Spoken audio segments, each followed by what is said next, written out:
Friday Night Glory here in Southlake, Texas, here at the Dragons Pep Rally, Thursday, August 20th, here with Coach Hal Wasson, head coach of the Dragons, about to get the season started in 2015. Coach Wasson, could you tell us a little bit about what's going on tonight here at this pep rally? Well, we're having a community-wide pep rally. It's something we kind of came up with a couple of years ago.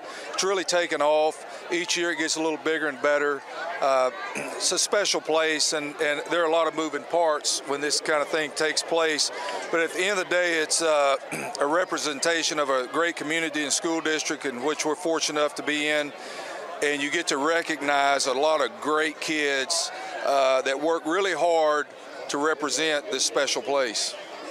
Coach, I understand you have a scrimmage coming up tomorrow night. I'm just curious how you as a team have prepared for that informal contest.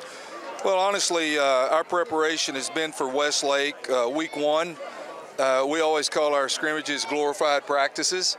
It's obviously important for us to, play hard and execute and those kind of things. We'll play a lot of guys. We're looking for guys that, can block, tackle, and run to simplify things. We want our guys to have fun. We want them to get ready to play against a great squad in Westlake.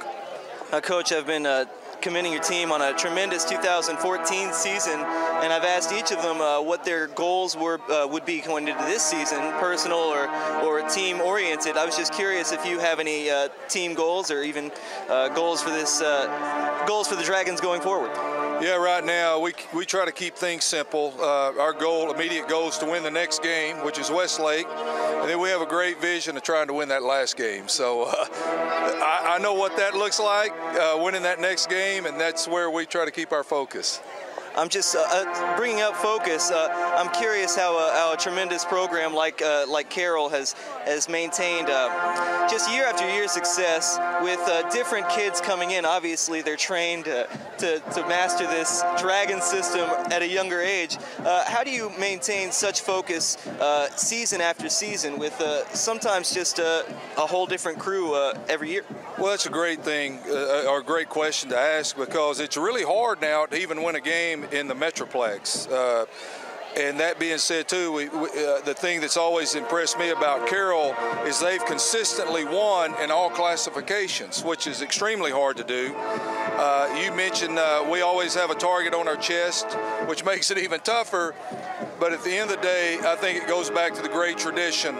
As we know, tradition's an annual event, but these guys always have an attitude of gratitude for the guys that came before them, that set the stage, and they know that they've got to be at their best each and every week to try to maintain this great tradition. Obviously, the great community support that we receive here, our school district support, and then look at this venue and these surroundings. At the end of the day, I guess summation is very important. Coach, I know that you have a scrimmage tomorrow, and you're obviously focused on week one against Austin Westlake. I'm just curious, because we'll be there in Austin to cover that game for the Dragons. I'm curious, what would be maybe the last thing you say before the Dragons take the field a week from Friday? Be the best you can be. That's all you can do. Just go out and be the best you can be.